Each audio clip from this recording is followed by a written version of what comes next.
శరణ్య తేలిగ్గా నవ్వేసి, అయినా ఇందులో బాధపడడానికి ఏముంది బాబా, నువ్వు కాబోయే మహారాజువు, బహుభార్యత్వం సర్వసాధారణమే అని అన్నది. విక్రమ్ సింహ శరణ్యదేవి చేయబోతుంది అని శరణ్య విక్రమ్ సింహ భుజాలపైన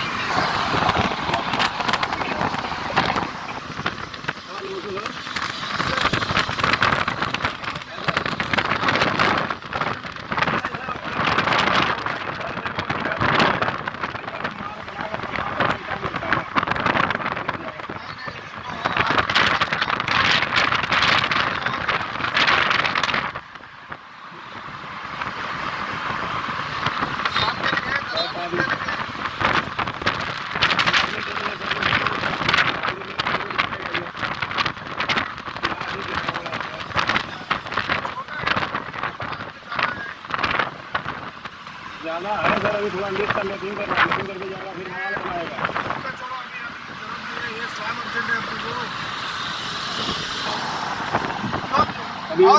అప్పటికే నందరాజ్యం మొత్తం విక్రమ్ సింహ యువరాజు మణిహార రాజ్యం సైన్యం వీరబాహుతో కలిసి దాడికొస్తున్నాడనే వార్త వ్యాపించింది. వీరబాహునే వీరేంద్ర పరివారాన్ని హతమార్చారని మొదట కోపంగా ఉన్న రాజ్య ప్రజలు భరత్ క్రూరత్వాన్ని చూసిన తర్వాత నిజాన్ని గ్రహించటం మొదలుపెట్టారు. వీరభద్రుడు కూడా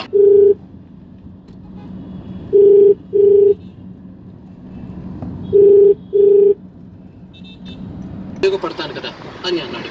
విక్రమ్ మాటలకు బిడ్డు కోపంగా, ఏం నీకు తమాషాలుగా ఉంటా, నువ్వు ఇక్కడ ఉన్నావంటే ఇదొక ప్రత్యేక కాలచక్రంగా మారిపోతుంది, దానివల్ల భవిష్యత్తులో చాలా సమస్యలు ఎదుర్కోవాల్సి వస్తుంది అని అన్నాడు. విక్రమ్ అసహనంగా, ఏమిటి అది,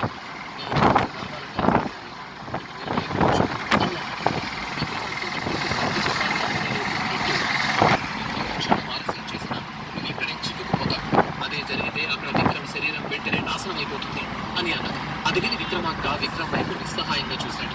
విక్రమ్ కన్నీళ్లతో బయలుదేరాడు. బిడ్డు మాత్రం